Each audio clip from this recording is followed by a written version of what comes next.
Ibimenyetso bikwereka ko ugomba gutangira kubaho wenyine.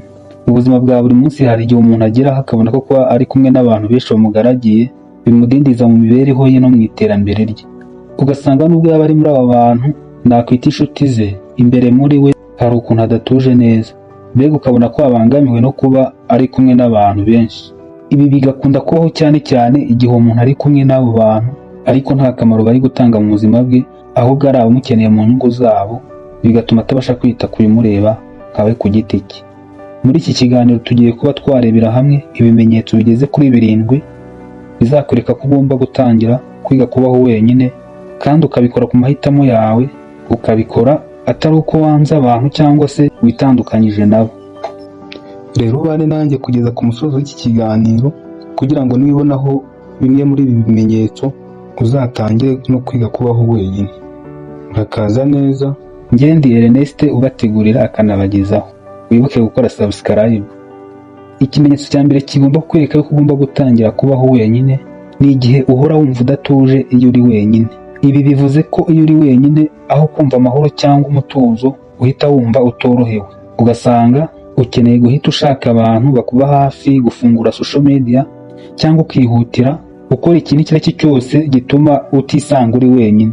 Aha niho umuntu atangira kugaragaza ko ataramenya kubana n'amarangamutima ye ngo yishime ubwe ku giti cye, atekereze ku giti cye, abe yanababara ku giti cye. Ahubwo igisubizo kikaba kujya gusangiza ayo marangamutima ye ku bandi bantu cyangwa se kuyashakira ku bintu runaka. Ku rundi ruhande, uyu muntu guceceka cyangwa kumva ko ari wenyine bimubera nko kumushyira mu bwoba cyangwa se kumutera agahinda. Nyamara mu by'ukuri kubaho wenyine ari amahirwe yo kuruhuka no gutuza, kugira ngo uwo muntu yimenye, yumve ko ibyishimo bye bitagomba gushingira ku bandi igihe cyose.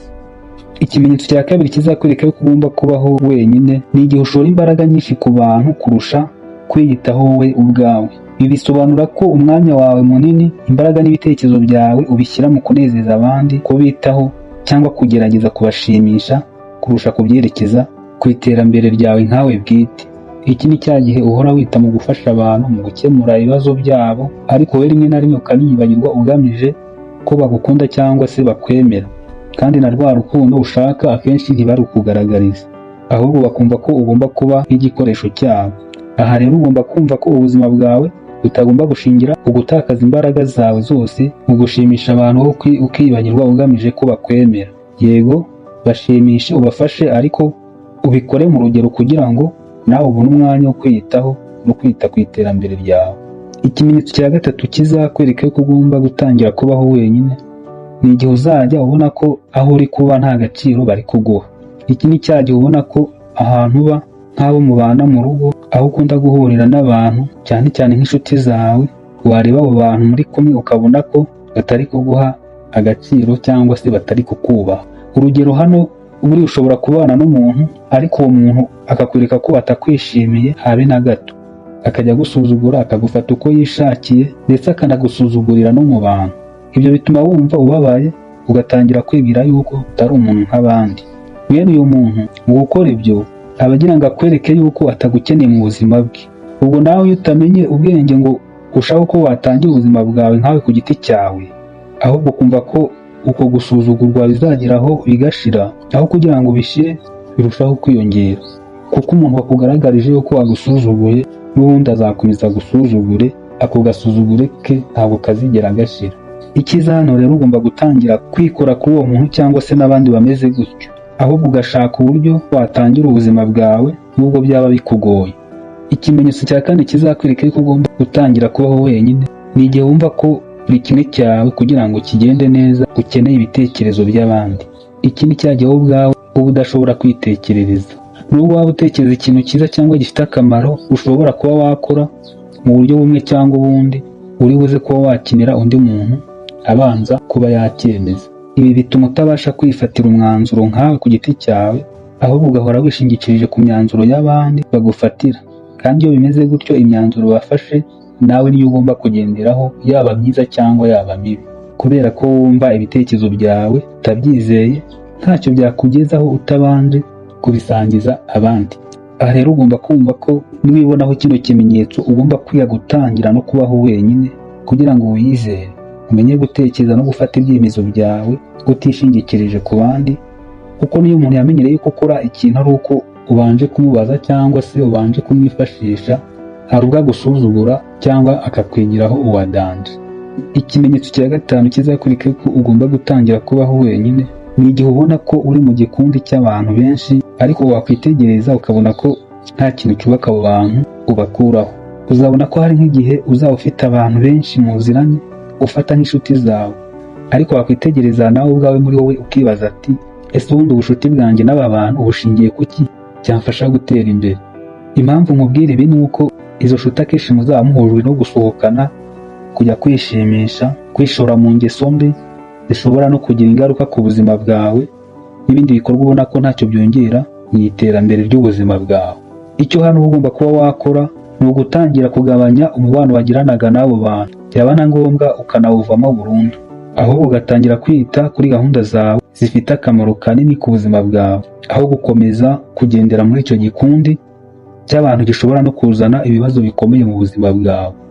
Ikimenyetso cya gatandatu kizakwereka ko ugomba gutangira kubaho wenyine ni igihe uhora ukeneye atansiyo cyangwa ko abantu bakwitaho kugira ngo wumve umeze neza.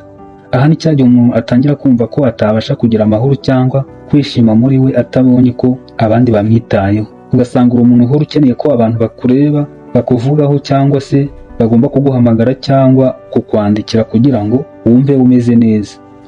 Iyo rero uri umuntu wamenyereye ko abantu bagomba guhora bakwitaho muri ubwo buryo, igihe bitabayeho utangira kumva ko udatuje muri wowe, utagifite agaciro muri abo bantu cyangwa se batakigutekerezaho. Ibi bituma ibyishimo byawe n'ibyo wari gukora uwo munsi byangirika kubera yuko wamaze kwishyiramo ibitekerezo navuga ko bikuyobye. Erega nta n'umuntu ufite uburenganzira bwo kumva yuko agomba guhora aguha atansiyo muri ubu buryo.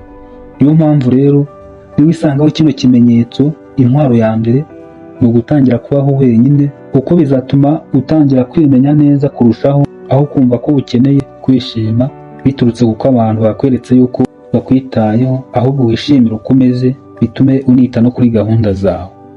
Ikimenyetso cya karindwi kikwereka yuko ugomba gutangira kubaho wenyine, ari nacyo nasorezaho ibimenyetso nari nabateguriye, ni igihe uba uri kumwe n'inshuti zawe cyangwa abantu benshi ariko bikagusunikira kwigereranya nabo.